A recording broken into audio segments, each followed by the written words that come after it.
once again, it's your boys, No Jobbers Allowed, with another episode of the podcast. We're going to do things a little bit different this time out. Your boys are only going to give you Raw, SmackDown, and everything else individually. So we're going to keep the pod a little bit shorter per video. So tonight, we're going to just do Raw from this week, and let's get into it. I'm your boy Big Ish, and with me like always is it's your guy Erwin. So like always, when me and Erwin get together and give you these reviews, I'm gonna let Erwin set us up with the start of Raw. All right, so we started off Raw with the tag team battle royal, aka I'm going to go ahead and say it. I'm going to call it the Jobber Battle Royal because nobody in there was worth being in the ring. Besides maybe Bobby Roode, man. Besides Bobby Roode. But I guess this match was to determine who was going to be the captain of the Survivor Series tag team match on Sunday. So all the jobbers are in the ring. I mean, a.k.a. tag teams are all, going back and forth. And this match gets abruptly interrupted by Braun Strowman. He comes out, he lays waste to the entire tag team division. And it doesn't say a lot about your tag team division when you have somebody come out and just lay waste to them. And then he's very upset because he wants Corbin to come out. He wants Corbin to get these hands. He sits down, he's waiting for Corbin to come out, and out comes Stephanie. They go back and forth. Braun yells at Stephanie, says he doesn't give a damn about the Survivor Series match. Stephanie yells back at him. Eventually she says, if you win at Survivor Series, you'll get whatever you want. And Braun says he wants Brock for the championship. Corbin comes out. We get a whole bunch of back and forth with this. Ended up with, them trying to get Braun settled down and ready for the Survivor Series match. Yes, thank you, Ish. Eventually we get Ronda Rousey comes out. All right. So, yeah, Ronda Rousey comes out and gets to talking that smack to Steph. She's talking that garbage, man. Make it look like she was going to whoop up on Steph. But then Baron Corbin grabs on Ronda, and of course she gives him a nice hip toss. And then after that, we ain't going to waste too much more time on that. Braun don't get to put his hands on Corbin because he agrees to the compromise. Yeah. So then let's go ahead and hit the next spot, bro. Yeah, man. So next we got Ember Moon versus Tamina Snuka, which, side note on this one, I was rooting for Ember Moon the whole way, but it looks like they're kind of building up this Nia Jax and Tamina Snuka tag team. And, we get a match, a terrible back and forth match where Tamina ends up winning with the Snuka splash. And, I just kind of want to get your take on this, Big Ish. What do you think about it? I didn't like it. Not at all. But I didn't like it because you spent the last, 3 months building Ember up. Her heat was white hot or getting white hot, and everyone was cheering for Ember. But you make her job to Tamina, and I guess I get it because Alexa Bliss is woman team captain, so she was gonna make an all heel team. Therefore, everyone had to heel. So everyone had to turn. So Nia, of course, made her heel turn with last week when Tamina came out during Nia's and Ember match. I just don't like it, bro. I don't like it one bit because why is Tamina getting this heat back so quick and she ain't? What has she done in the past to make her get this heat this quick? And that's my thing is she's never been a premier wrestler. She's never been good.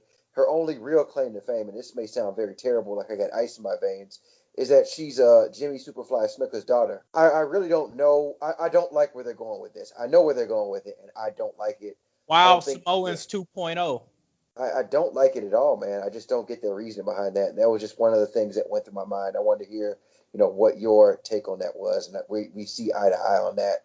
I don't like it because you did this so much to build Ember Moon to making her. You was trying to make her a legitimate woman's contender, and you did that. Everyone loves her. Everyone wants to see her, and then all of a sudden you got her jobbing to Tamina.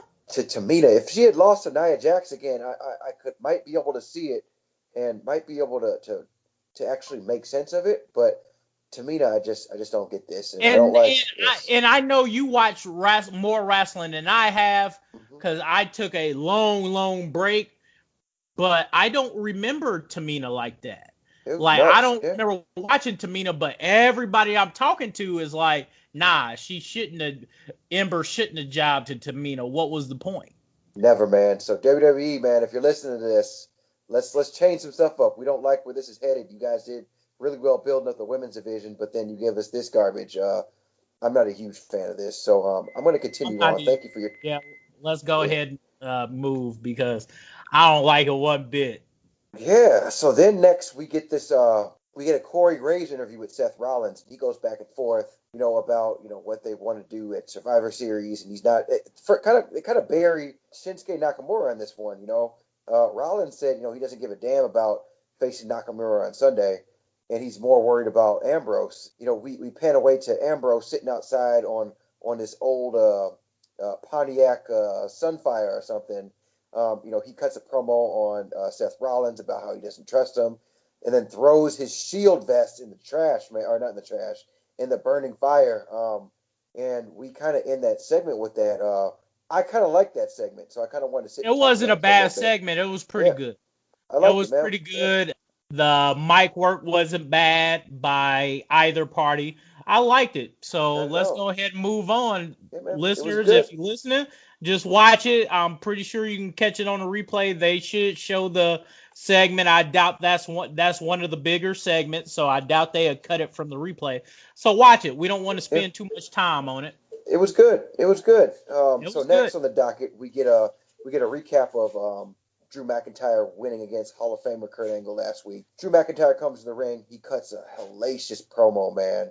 This dude That is in was the line. great. Yeah, he's in the line for some big money, man. I'm really really glad that they're finally bringing him up. He cuts this promo, just killing the whole roster.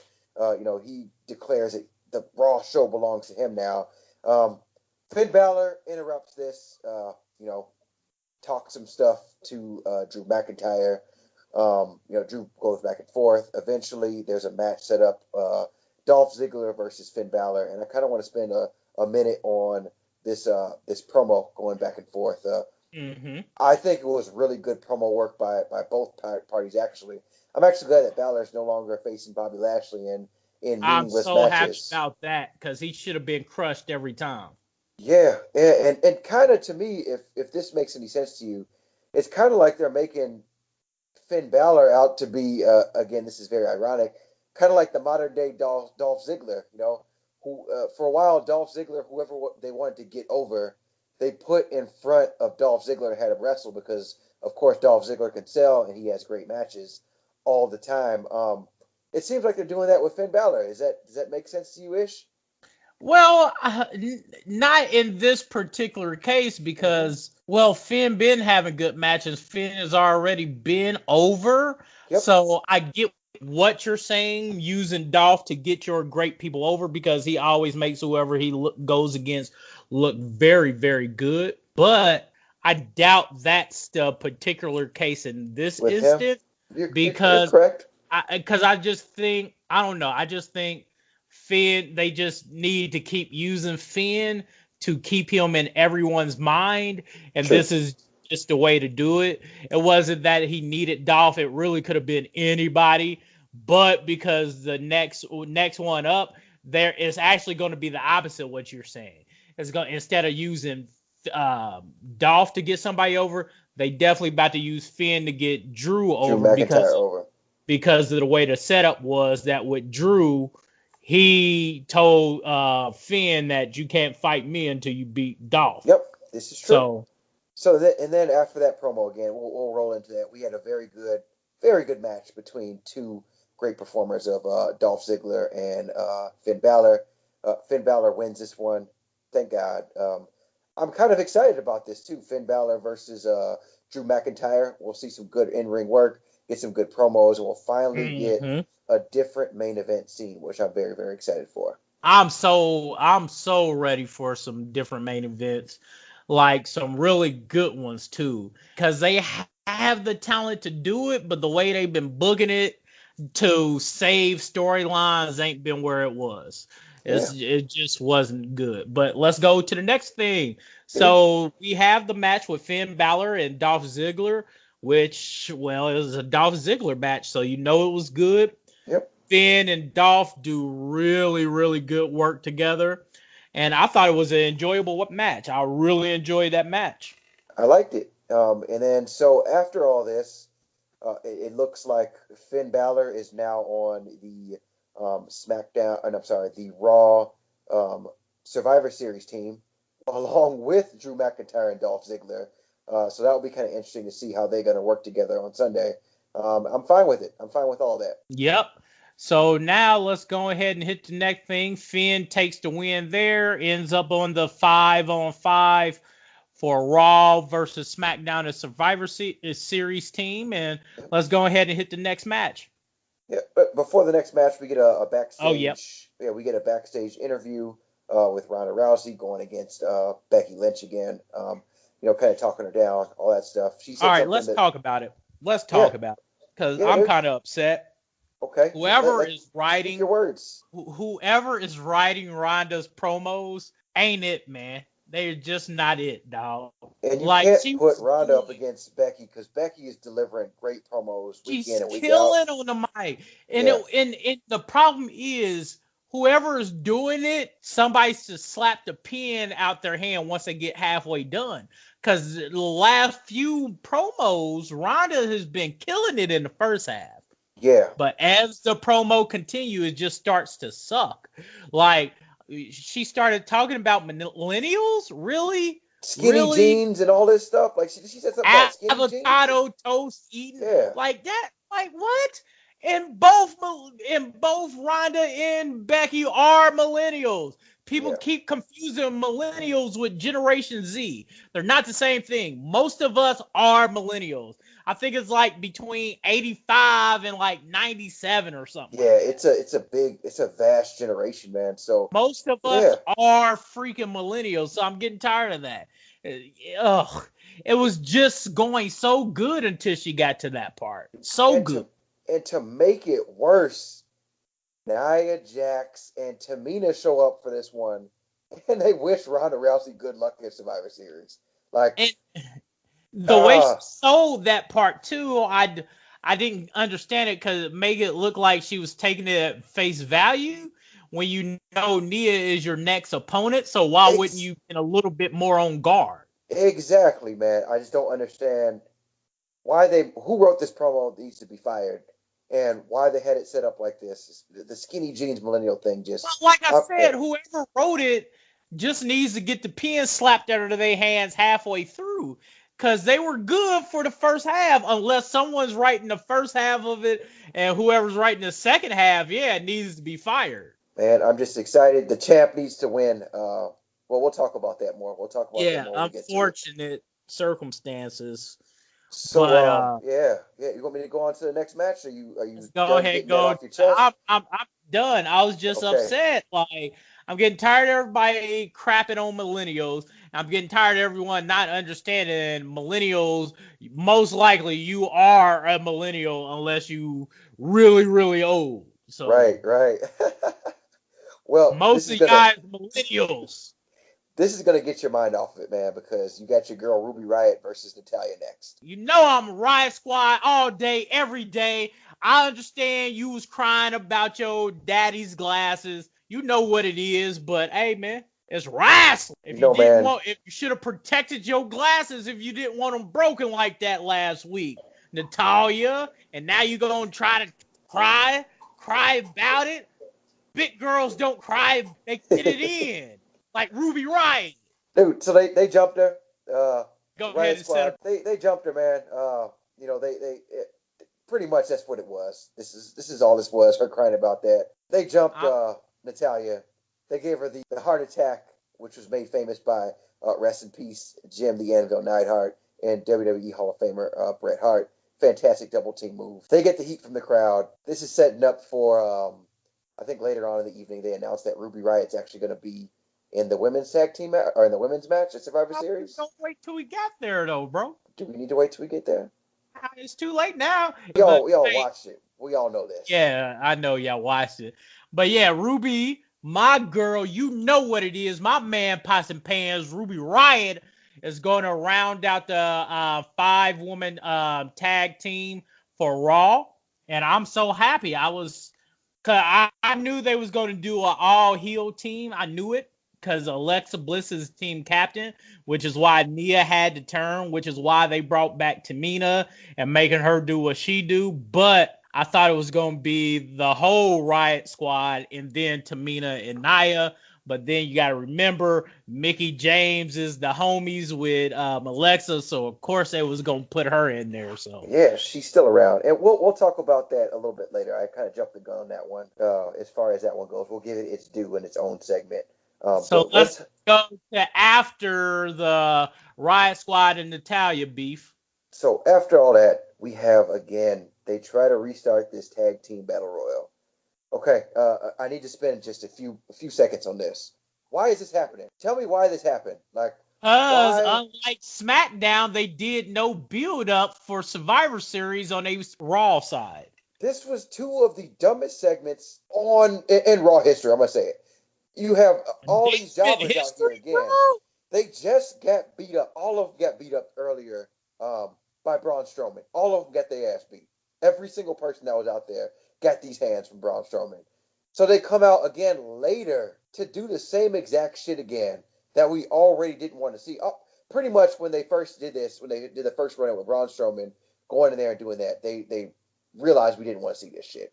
Nobody wants to see it. Then they do it again. They just run it back. And it ends up with Chad Gable and Bobby Roode are the kickoff of the Raw SmackDown tag team.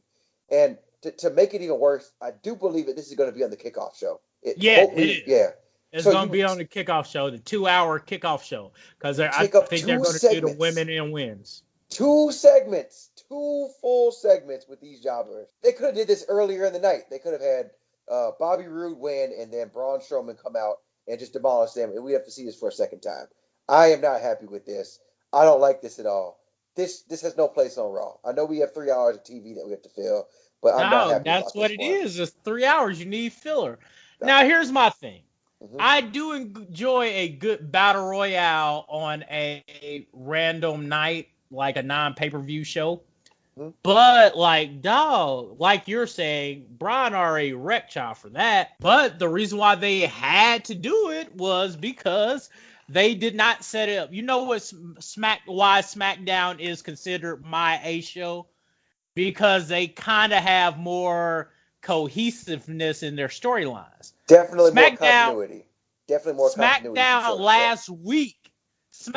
last week set up to what they were going to do. Have the New Day and the Usos go against each other. Boom, the winner of that are the champions. Usos win.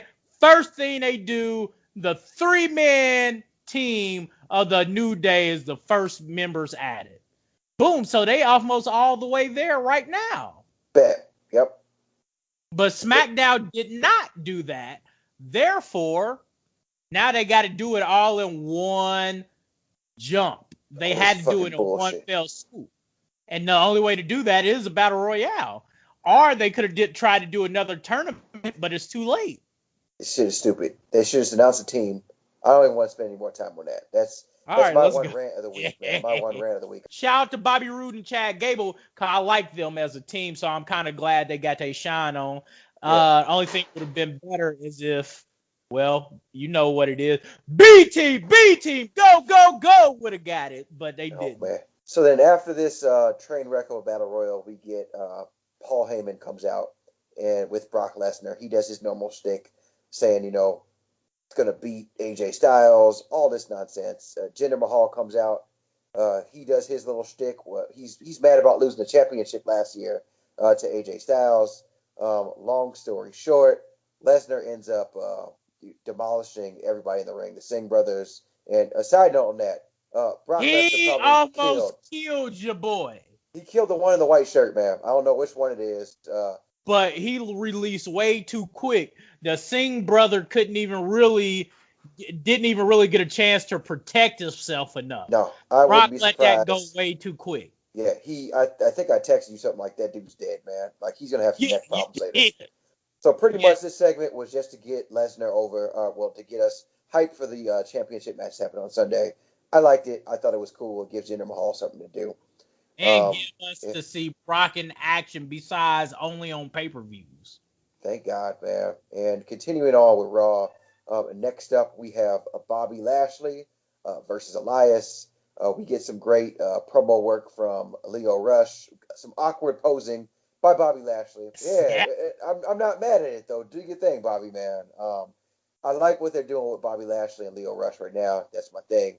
He's getting genuine heat. Great mic work from Elias. He calls Child Protective Services on Bobby Lashley for Man, kidnapping that Leo was Rush. hilarious, dog. That And was yeah, hilarious. that goes back to how good of an entertainer Elias is, which I can't wait to see him as a face because we'll get to It's see more just stuff like that. the only problem. I think we talked about this on an older pod. Only problem I got with Elias is in ring work. Not He that it's can't wrestle. bad. He can't wrestle It's compared to not everybody that else. Yeah, not at all. he's not that exciting in the ring. Promo work on that mic, entertainment wise, he's bar none. He is the top numero uno when it comes to mic work on Raw. But in the ring, I could do it out. Definitely. And this ends with Leo Rush going into the ring and he holds Elias's leg and we get a count out. Bobby Lashley wins by count out. After the match, he's standing tall. Elias throws dude out the ring. All great stuff. Go watch this.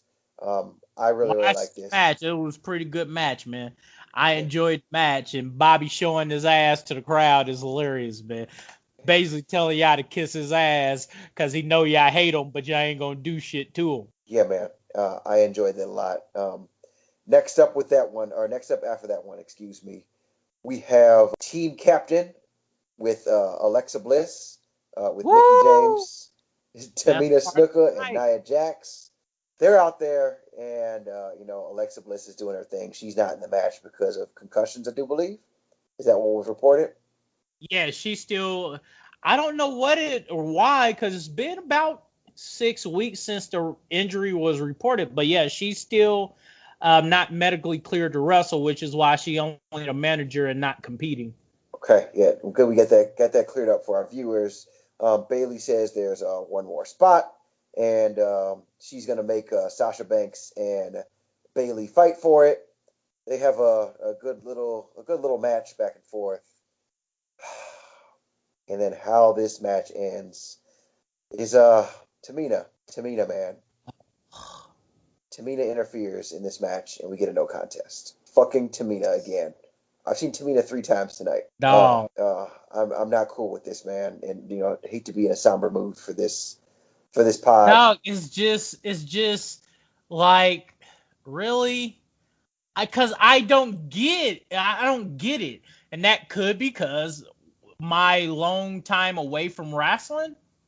No, Like no, I you're could have right. I could have missed why You Tamina didn't. is popping like that. You didn't miss any of this. That's the thing. That's the thing that makes it worse. Is if it was somebody we cared about, the crowd would be reacting. We'd actually care. She'd have something that we care about, but she's not good in the ring. She's slow. She's old. The only thing that she is she's big and Samoan, and she's Jimmy Superfly Snuka's daughter. Well, the good that And came I out of wanna this, like I wanna like Tamina because I seen her on the episode of WWE Ride Along. I love her personality, but so far nothing she has showed me in the ring has made me. And well, reason it's not much she has showed me in the ring. Ember Moon out wrestled her Monday. So what are we talking about? Like, did I miss something while I was away from wrestling? no, Saying Tamina was the go-to girl for whatever reason. you missed nothing. You're as clueless as I am right now. The only good thing about this no contest is that we get, again, I spoiled it a little bit early, but Bliss announces Ruby Riott as the 5th member of the Raw team, which is very, very good. It is great. They're all celebrating. But then we get the segment of the night where the SmackDown locker room, the women's SmackDown locker room, invades Raw, and shit hit the fan, man. How did you explain this, Ish? I think only you can set this up for the gloriousness that it really needs. It was really, really good.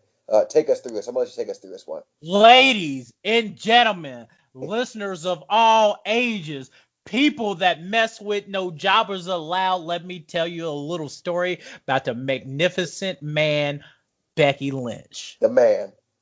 At the end of the Sasha and Bailey match that didn't really pay off for anything because, well, neither one of the hottest women in the ring, Sasha and Bailey, didn't get to be on the Raw or SmackDown team. But what that match did give us was one of the best backstage segments I have seen in a long time. That was a ambush by the man, Becky Lynch, on Ronda Rousey. She had her in the disarm her and had Ronda crying out for somebody to come save her, dog.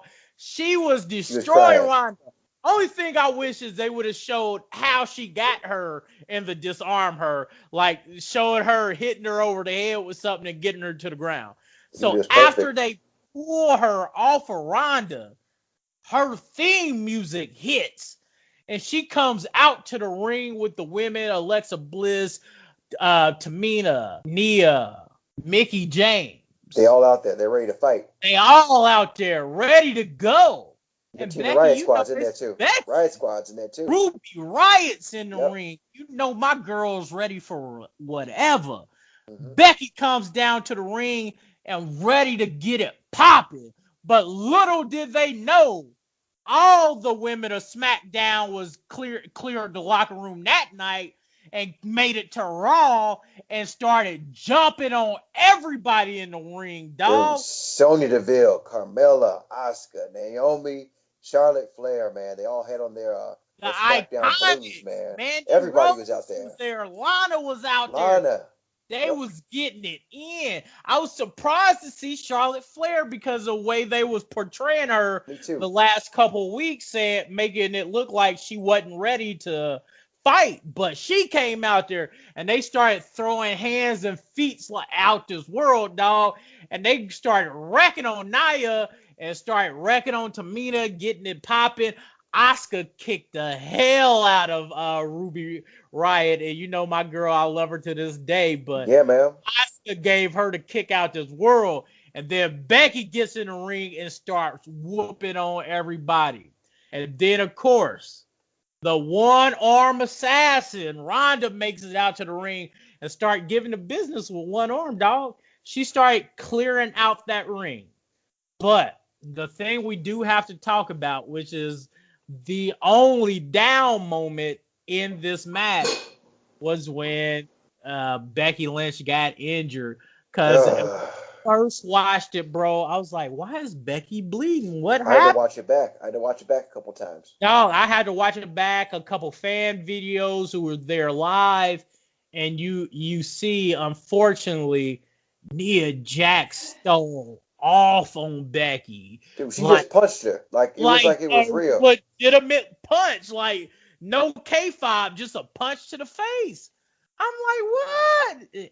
And once again, listeners, I didn't realize that what happened during the segment because I didn't notice it. There was so much going on, I didn't notice it. But Becky, once again, she is number one. Duke number one, if you like. Hey, from New York. Duke number one. That's what Becky is. Duke number one, dog. Ooh. She got punched in the face, got her shit cracked, and word on the street is she doesn't remember anything after Nia punched her in her shit.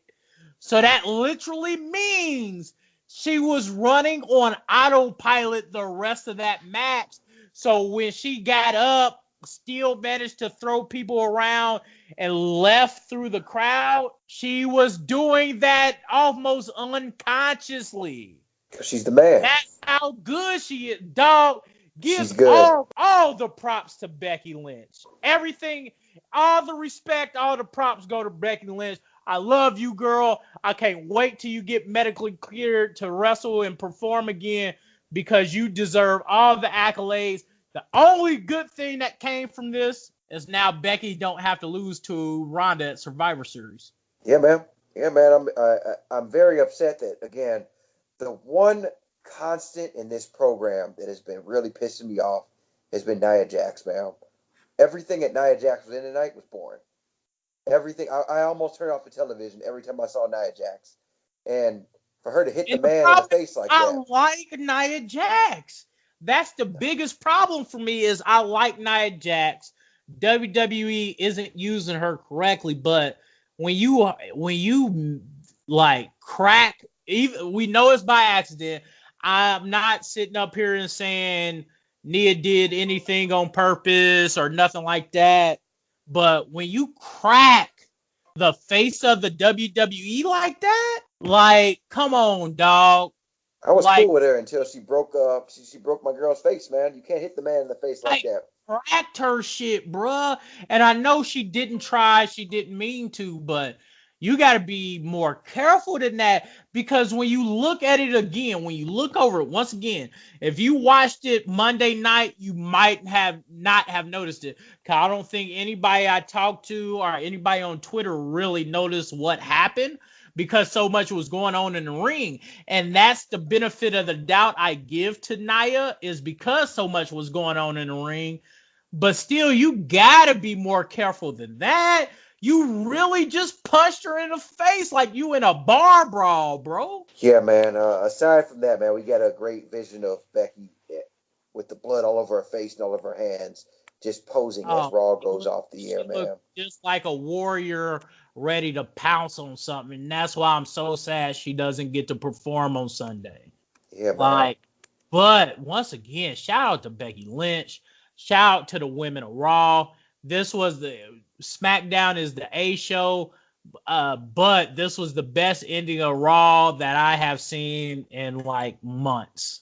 Yeah, I agree with that. And I guess since Raw's over, man, we don't got anything left to talk about. You want to take us home? Like I said, listeners, we're gonna do things a little bit different.